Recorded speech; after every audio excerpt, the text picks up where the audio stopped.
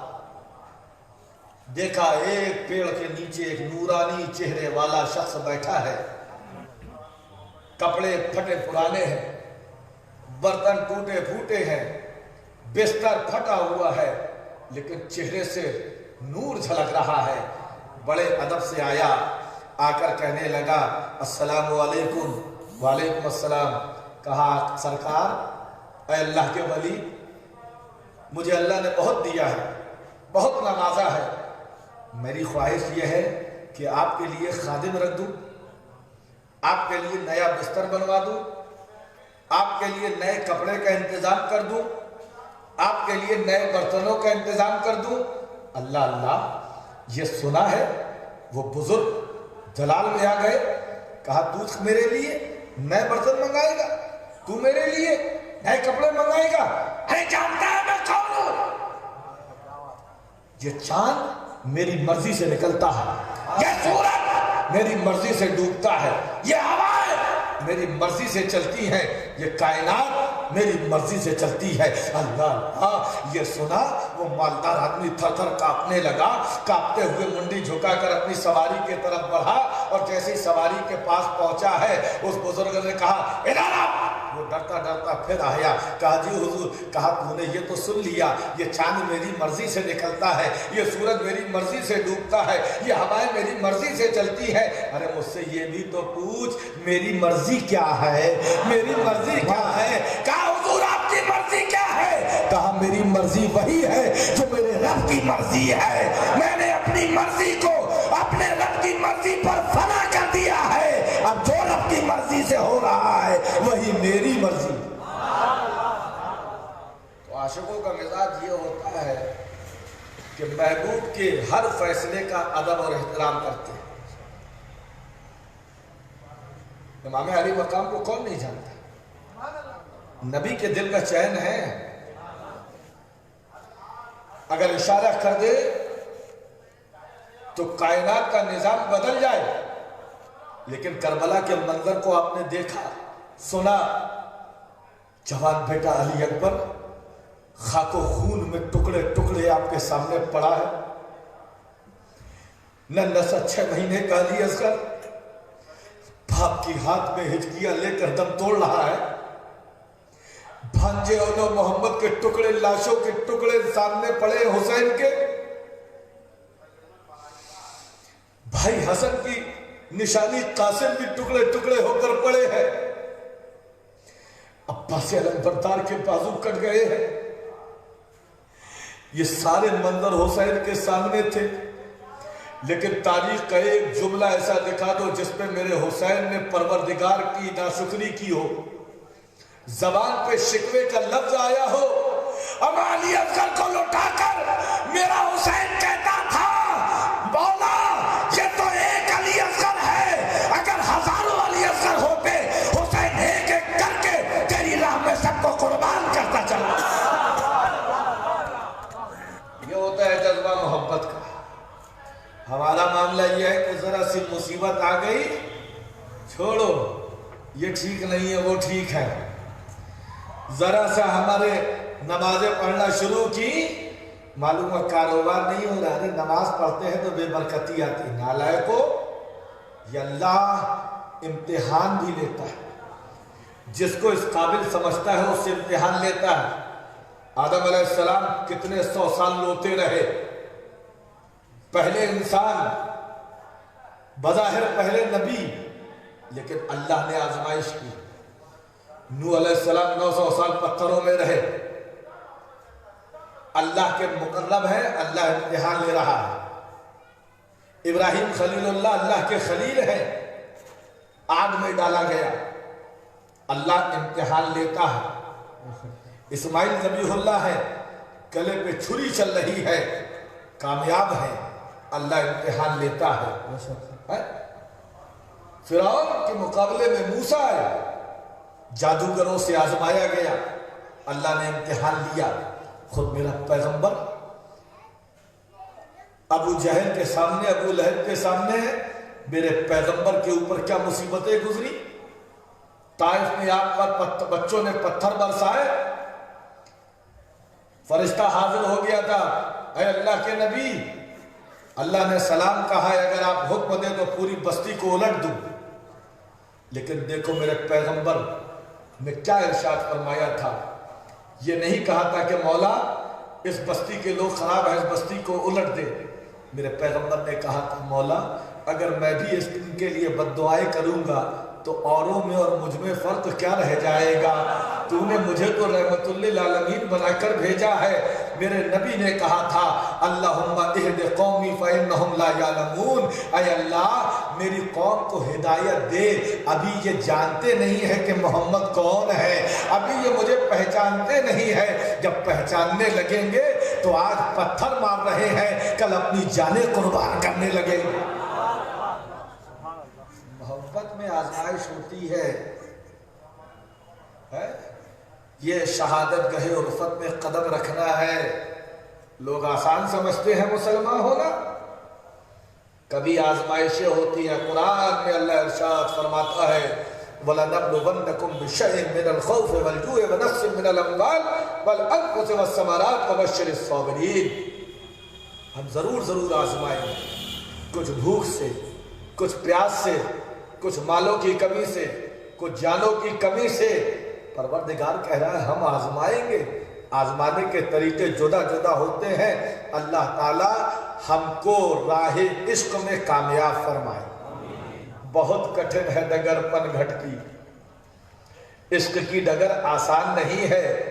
جنید آج اٹھلا رہے ہیں، جھوم رہے ہیں، دنیا سمجھ رہی ہے نبی نے مکار کہا، لیکن جنید سمجھ رہے ہیں یہ میرے نبی کی زبان سے نکلا ہے، یہ میرے لیے انعام ہے، تبھی تو جھوم رہے ہیں. وقت میں آ گئے اور زبان پر یہی جاری ہے ارے جنید ہمیں سے مکاری، ہمیں سے مکاری.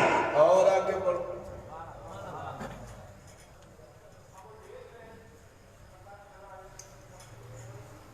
لیلا مجنو کو جانتے ہیں ہے نا.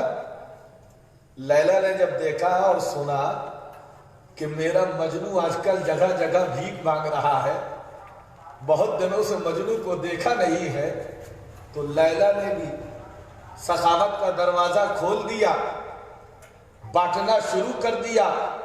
1 دن 2 دن ہو گئے، لوگوں کی لائن لگ رہی ہے. لیلا سب کو کچھ نہ کچھ دیتی چلی جا رہی ہے. اسی لائن میں لگنے والوں میں مجنو بھی تھا. مجنو آگے بڑھتا جا رہا ہے. لیلا دے تو سب کو رہی ہے، دیکھ مجنو کو رہی ہے. میرا عاشق آ رہا ہے، میرا شیدائی آ رہا ہے، مجھ پر جان نثار کرنے والا آ رہا ہے. اللہ اللہ. جیسے ہی مجنو آیا، لیلا نے کچھ دینے کے بجائے مجنو کا کٹورا لیا، کاسا لیا اور کاسے کو اٹھا کر زمین پہ پھینک کر توڑ ڈالا. اللہ اللہ. لیلا کا ایسا کرنا تھا، مجنو وجد میں آ گئے، مجنو جھومنے لگے، مجنو وجد میں آ گئے. لوگوں نے کہا واقعی تو مجنو ہے، ایک تو لیلا نے تیرا کٹورا توڑ دیا، تیرا نقصان کر دیا اور تو جھوم رہا ہے. مجنو نے کہا تھا تم کیا جانو عشق کیا ہوتا ہے، تم کیا جانو محبت کیا ہوتی ہے. میری لیلا نے کسی اور کا کٹورا نہیں توڑا، اس کا مطلب سب اور ہے، میں اور ہوں. سب کا مقام الگ ہے، میرا مقام الگ ہے. یہ عشق ہوتا ہے. تکلیف بھی ملتی ہے تو عاشق کے لیے وہ راحت کا سبب بنتی. اور دیکھا تبھی تو کہتے ہیں انہو کان ظلوما جہولا. یہ انسان ظالم ہے، جاہل ہے. ابو ذر کے لیے کہہ دیا کہ اعلیٰ رب انت ابی ذر، اور جنید اپنے اسی مقولے پہ جھوم رہے ہیں. یہ عاشقوں کا مزاج ہے دوستوں اور بزرگوں. حضرت بلال حبشی کو کون نہیں جانتا؟ جھوم کے بولو. بات سمجھ میں آ رہی کہ نہیں آپ کے؟ آ رہی ہے نا. حضرت بلال حبشی کو کون نہیں جانتا؟ اتنی مصیبتیں سہی، اتنی پریشانیاں سہی، اللہ اللہ، جب تک حضرت ابو بکر صدیق نے خرید کر آزاد نہ کیا تھا، امیہ بن خلف کے غلام تھے، ایسی مصیبتیں امیہ ان پر لاتا تھا۔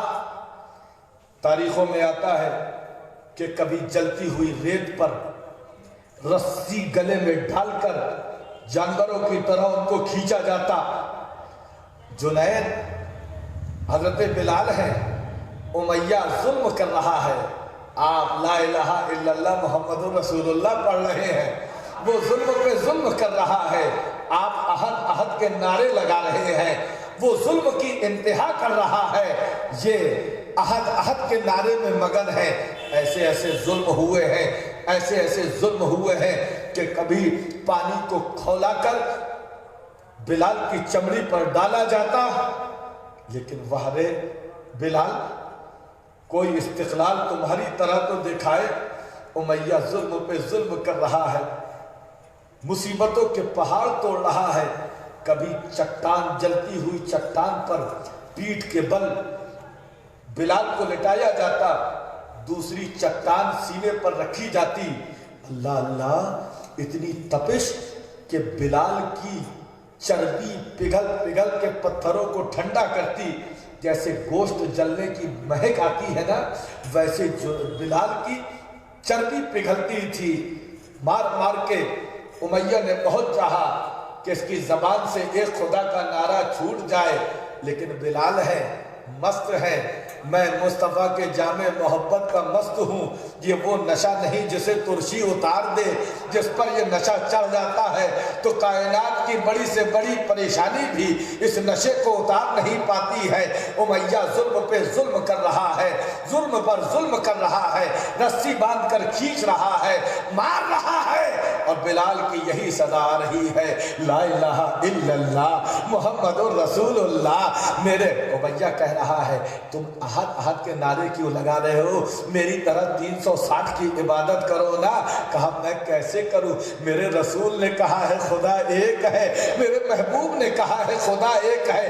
بلال کی جان جاتی ہے جائے، یہ عشق جانے والا نہیں ہے، یہ محبت جانے والی نہیں۔ جب امیہ نے ہر قسم کا ظلم کر لیا تو اب سمجھانے بیٹھا، کہا بلال ستیہ ہاتھ کر رہا، بلال تو میرا چہیتا غلام، میں نے بہت چاہا کہ تجھے صحیح راستے پر لے آؤں، لیکن تو عہد کے نعرے کو چھوڑ نہیں رہا ہے۔ اے بلال دیکھ، تو جس خدا کو بلا رہا ہے وہ تیری مدد کو کیوں نہیں آتا؟ تجھ پر اتنی پریشانیاں ہوتی ہیں۔ آج بھی لوگوں کا مائنڈ ایسے ہی ڈائیورٹ کرتے ہیں، اتنی پریشانی ہو رہی، تم یہ کیوں نہیں کرتے؟ یہ اللہ تعالیٰ ہم کو نیک سمجھ کی توفیق عطا فرمائے۔ بڑی شفقت سے سر پہ ہاتھ رکھ رہا ہے، اے بلال دیکھ، تو ایک خدا کو مانتا ہے، تجھ پر اتنی پریشانیاں میں نے ڈالی، تیرا رب تیری مدد کو نہیں آ رہا، جب تیرے رب کو تجھ سے محبت نہیں ہے تو کیوں احادات کے نعرے لگا رہا ہے؟ کیوں رسول اللہ کا نعرہ لگا رہا ہے؟ کیوں لا الہ الا اللہ محمد رسول اللہ پڑھ رہا ہے؟ دیکھ تجھے کتنی اپنے رب سے وہ ہے، لیکن رب کو تجھ سے محبت نہیں ہے۔ یہ بلال ہے نا، ابھی تک جب تک اسلام نہیں لائے تھے کالے کلوٹے کہتے تھے، اور جب اسلام میں آ گئے ہیں تو بلال کی چمڑی حوروں کے چہرے پہ تل کا کام کرے گی۔ امیہ بہت شفقت سے سمجھا رہا ہے، بلال ابھی بھی آ جاؤ، دیکھو رب تمہاری مدد کو نہیں آ رہا ہے۔ توجہ چاہوں گا، بلال نے تاریخی جواب دیا تھا۔ بلال نے کہا تھا، اے امیہ تم کیا سمجھو، میرا رب ابھی بلال کو آزما رہا ہے، میرا رب ابھی بلال کا امتحان لے رہا ہے، بلال کا رب ابھی بلال کو چیک کر رہا ہے۔ کہا کیسے چیک کر رہا ہے؟ کہا امیہ کبھی تو برتن خریدنے بازار گیا ہے مٹی کے؟ کہا ہاں گیا ہوں۔ کہا مٹی کے برتن کو کیسے خریدا جاتا ہے؟ کہا مٹی کے برتن کو ٹھوک پیٹ کے، بجا کے، دیکھ کے پھر خریدا جاتا ہے۔ کہا اے امیہ معاملہ یہی ہے، ابھی میرا رب بلال کو ٹھوک رہا ہے، بجا کے دیکھ رہا ہے، جب امتحان میں کامیاب ہو جاؤں گا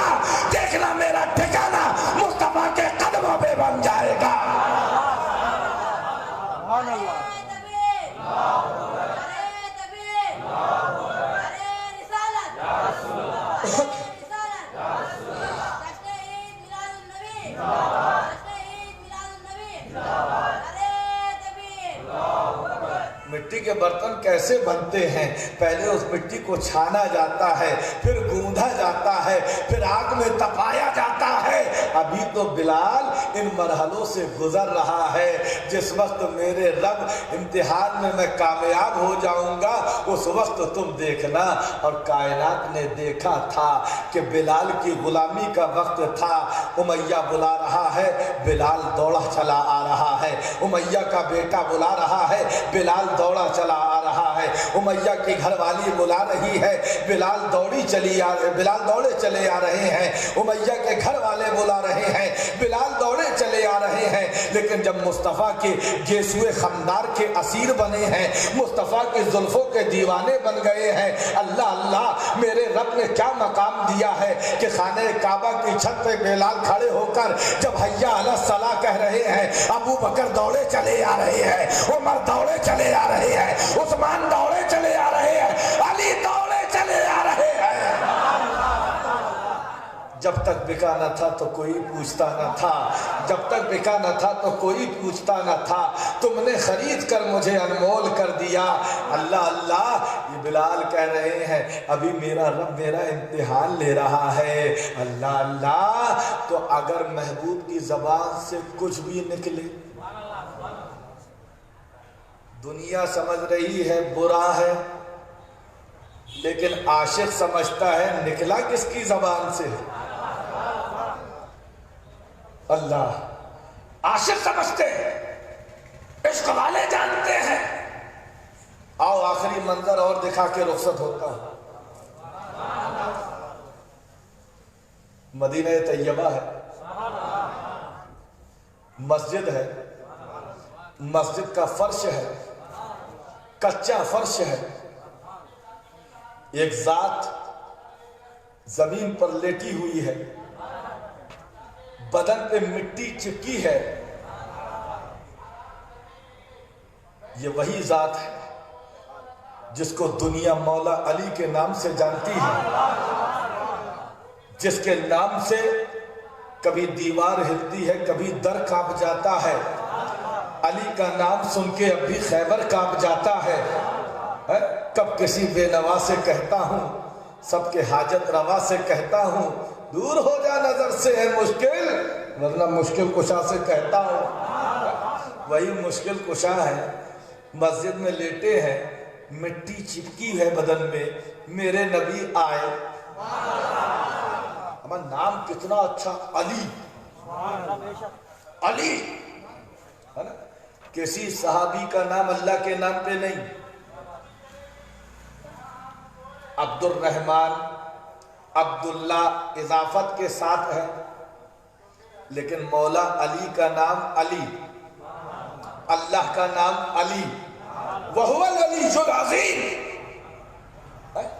علی لیٹے ہیں، میرے نبی آئے، دیکھا علی کے بدن میں مٹی چپکی ہے، محبت سے کہا قم، کھڑے ہو جاؤ، قم یا ابا تراب، اے مٹی کے باپ کھڑے ہو جاؤ۔ اللہ اللہ مٹی کا باپ کہا، اتنا شاندار نام علی، اور کہا مٹی کا باپ۔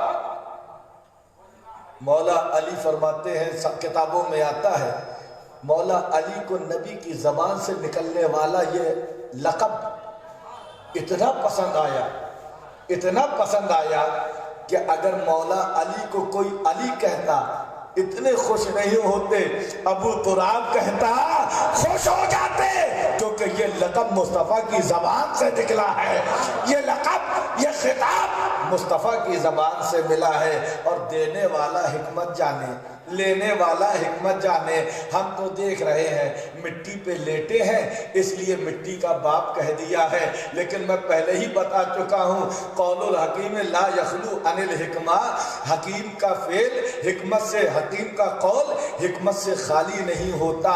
مٹی کا باپ کہا ہے، مٹی کا باپ کہا ہے۔ میں سوچنے لگا، میں نے غور کیا کہ دنیا کے جتنے خزانے ہیں،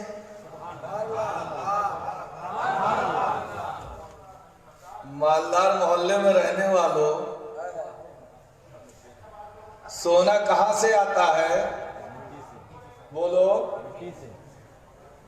ہیرا۔ اب تھوڑی دیر بول دو پھر ہم بھی ختم کریں۔ سونا، ہیرا، لوہا، چاندی، پلیٹینم، پیٹرول، ڈیزل، کوئلہ، اناج، غلہ، گیہوں، ہمیں کائنات کے جتنے خزانے ہیں، بولو یار، سب کہاں سے؟ مٹی سے۔ اور میرے نبی کہہ رہے ہیں علی کو معمولی مت سمجھو، یہ مٹی نہیں ہے، یہ مٹی کا باپ ہے، یہ مٹی کا باپ ہے۔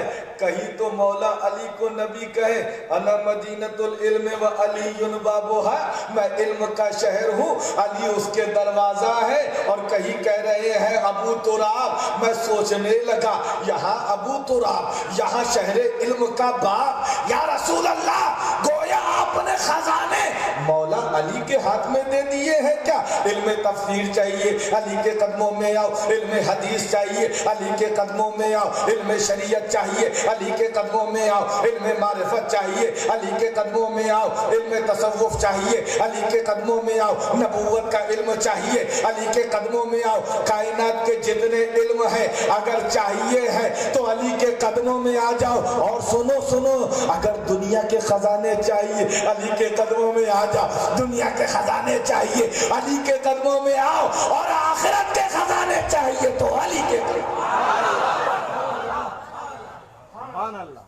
ہم سمجھتے ہیں، وہ سمجھتے ہیں، عشق کیا کوئی دوسرا سمجھے۔ پہاڑوں نے امانت اٹھانے سے انکار کر دیا،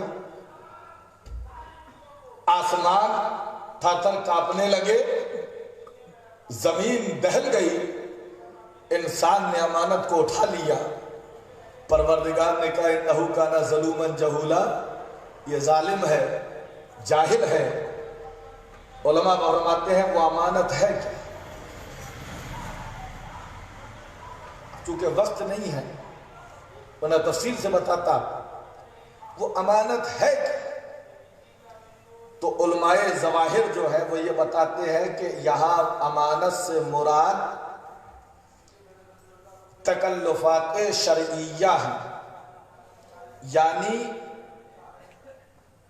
جو اللہ نے بندوں پر فرض کیے وہ احکامات۔ دیکھیے نمازیں انسان پڑھتے ہیں، پہاڑ نہیں پڑھتے، ہے نا؟ روزہ انسان رکھتے ہیں، زمین نہیں رکھتی۔ تو جو شریعت کے احکام ہیں یہاں امانت سے مراد وہ ہے، اس تکلفات شرعیہ کو انسان نے اٹھا لیا۔ اور جب صوفیہ کی بارگاہ میں پہنچو، اے صوفیہ آپ بتائیے یہ امانت کیا ہے؟ تو صوفیہ فرمائیں گے یہ امانت اور کچھ نہیں ہے، یہ امانت محبت رسول ہے، یہ امانت محبت ہے، محبت ہی سب کچھ ہے۔ محبت کے لیے انسان کو خاص کر دیا گیا ہے، اور اسی محبت کی وجہ سے انسان کو فرشتوں کا مسجود بنایا گیا ہے۔ تو یہ محبت، اس کو انسان نے برداشت کیا ہے، اس امانت کو انسان نے برداشت کیا ہے۔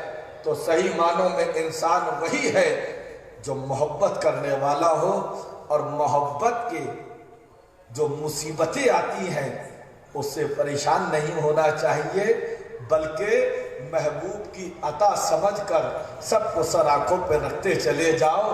قسم خدا کی اللہ کی بارگاہ میں کمال سپردگی پیدا تو کرو، اللہ کی مرضی پر راضی ہونا سیکھ تو لو، کبھی غمگین نہیں ہو سکتے۔ لوگوں نے کیا کیا نہ چاہا، سکندر نے چاہا تھا کہ پوری دنیا کو اپنے قبضے میں کر لے، جب مرا ہے نا تو مرنے سے پہلے اس نے وصیت کی تھی کہ میرے دونوں ہاتھوں کو گہوارے سے باہر نکال دیا جائے تاکہ دنیا کو سبق مل جائے کہ سکندر جو پوری دنیا پر حکومت کرنے والا تھا خالی ہاتھ آیا تھا، خالی ہاتھ جا رہا ہے۔ اللہ اللہ، ایک سے ایک بادشاہ ہوئے، ایک سے بڑھ کر ایک حکمران ہوئے کہ جن کے نام کی ہیبت سے محفلیں تھرانے لگتی تھی۔ آج ان کا کیا عالم ہے؟ آج من و مٹی کے نیچے دبے ہوئے پڑے ہیں، کوئی پرسانے حال نہیں ہے۔ آپ سے اگر پوچھ لیا جائے کہ بتاؤ اکبر کی مزار کہاں ہے، کتنے لوگ بتا پائیں گے؟ کتنے لوگ بتا پائیں گے؟ آپ سے پوچھا جائے کہ بابر کی قبر کہاں ہے، کچھ لوگ بتا پائیں گے۔ لیکن اگر بچے بچے سے پوچھ لیا جائے کہ بتاؤ غریب نواز کا آستانہ کہاں ہے، تو تلاش کرنے کی ضرورت نہیں ہے، مسلمان کا بچہ بچہ بتا دے گا کہ اجمیر میں خواجہ کی مزار ہے، اجمیر میں خواجہ کا آستانہ ہے۔ درس مل رہا ہے، تاجداروں کے نام و نشاں تک مٹے، اولیاء کے نشانے قدم ہی رہے، آج بھی ان کے مرقد ہیں رشک جنا۔ ہم چلیں کس طرف، فیصلہ کیجئے۔ اللہ تعالی ہم کو نیک سمجھ عطا فرمائے۔ وآخر دعوانا الحمدللہ رب العالمین۔ السلام علیکم۔